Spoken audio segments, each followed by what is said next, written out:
I could have been 12, and there was the lure of making a sixpenny piece, and the getting one up on somebody else, and the divisions between the harpers and the headers, and it's and when awkward lads would come in with a few pints and that, there was many a box thrown and connected.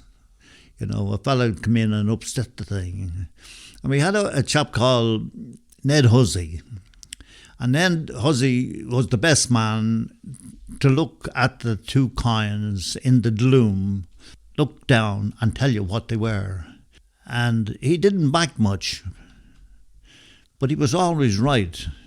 And incidentally, he won a spot the ball competition in the Sunday Independent, even though he was on a blind pension.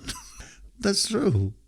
And around that sort of thing, there was always there was lads who would. Peter Carton was a man who was one of the company, and he worked for a big landowner. And he lost so much money that he used to have to get paid twice a week. He couldn't. If he got it paid on Saturday, all it would go, and he'd lose it on something. He'd go around until he got something to lose it all on. And it was, and there was an innocence about them as well. Well, the essentially it's two halfpennies, and mostly the lads used English ones, because there was a great distinction between the head and the harp, and it wasn't really a head and harp, but there was a head, and they called the harp the other side. But you'd see fellas, they were all superstitious, They would do this with their hand, and they'd lick the thing and stick the penny down, or the halfpenny down. And then there'd be a ceremony about, and if he could get two heads, he tried to replicate that, and he'd be going. Mostly it was a stick or a box, a matchbox.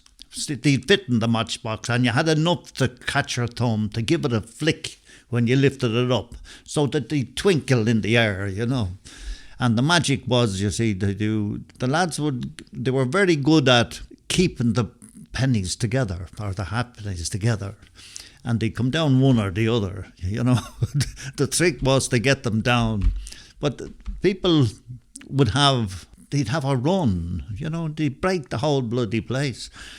Because lots of people always bet against the harper.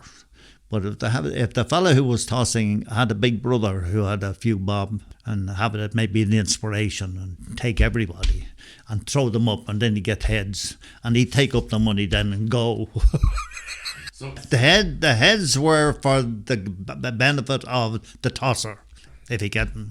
The harps were for the benefit of the fellas who were backing against them. See, and that was so. Now, if a fellow, there'd be side bets on that. There wouldn't be very much money, but there'd be a lot of money to the lads who had very little. But if they threw up the two coins and come down a head and harp, and a head and harp, and a head and a harp. Now there'll be all sorts of omens taken about, that was because the cow down there mooed at a certain time, and now that'll be heads, and there was a mythology about it. and that's why I found it very interesting as a young lad, curious. And you could, yes, but by God, if you won sixpence, would you be pleased with yourself? You certainly would. It was an emotional sort of an exercise as well. It's because you didn't have any money at that time, maybe a threepenny bit. Or the mix would have been, the young people wouldn't be going into it at all very much, but they'd be invited in. And some of the men were quite cranky old devils. Some of them were great fun. And they pat you on the head. And if you did two heads and they backing you, you had a friend for life. It was as simple as that. And they would keep on playing as long as there was a division of money. That when everybody else had gone to bed, and the light, and they were there in the dark, and they were given all sorts of names, old rogues and disgraceful in the place. Well, in invited, in my own case now, I knew a couple of lads, you see, because my father was a sort of a happy drinker. He was a man who radiated a great bit of fun and things like that. And if you found at the weekend a group of men laughing and things like that, you can be sure my father was somewhere in the middle of it telling a story. And he was very popular. Now, being the son of him, it gains you entry into places where if you were a dope, you wouldn't normally get invited, you know.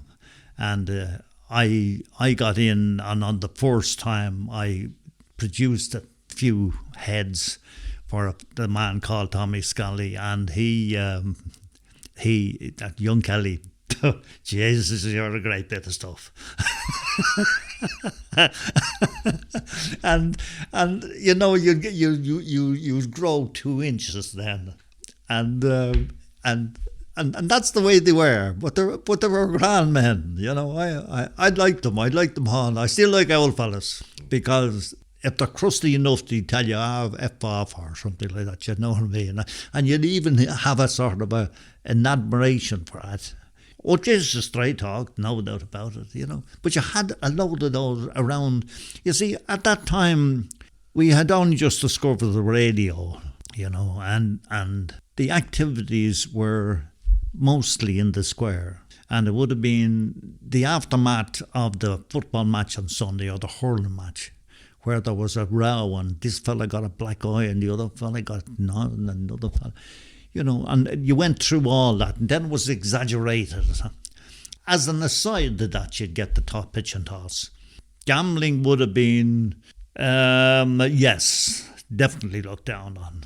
And it's like billiard players were looked down on. You know, they were, everybody was au fait with the saying, a good billiard player is the sign of a wasted youth. And that would be thrown at you, you know what I mean, when you started playing billiards, which I did. It was a terrible fear time, you know what I mean? You were supposed to respect everybody, and don't look too long at anybody, and don't question. Jesus, don't question anybody. You know, I mean, I was all the time getting into arguments and things like that, because the first thing, if a thing didn't balance with you, you say, but why this, that and the other? You know, and you wouldn't, in your innocence, you'd say that maybe to a grown-up. Just as you might get a clip on the ear, or your mother would be told. Or, you know, it was fearful, it was. Yeah. And a lot of people were quiet because of that. Oh, that's right. And the other fellas, of course, that's a cheeky bastard. I thought.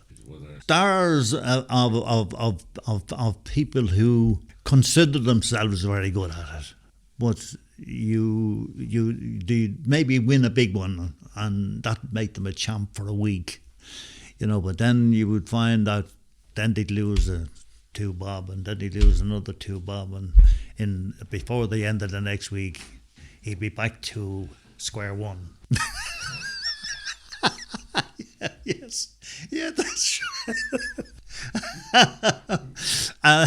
Now, yeah, but you see, one of the things that the toss was, the word toss is very familiar and is widely used, from horse racing to falling off bicycles, and maybe the uncertainty of it is sort of came into the terminology. But it was really about the gambling instinct. It's the hunch that you had, or that you think you had.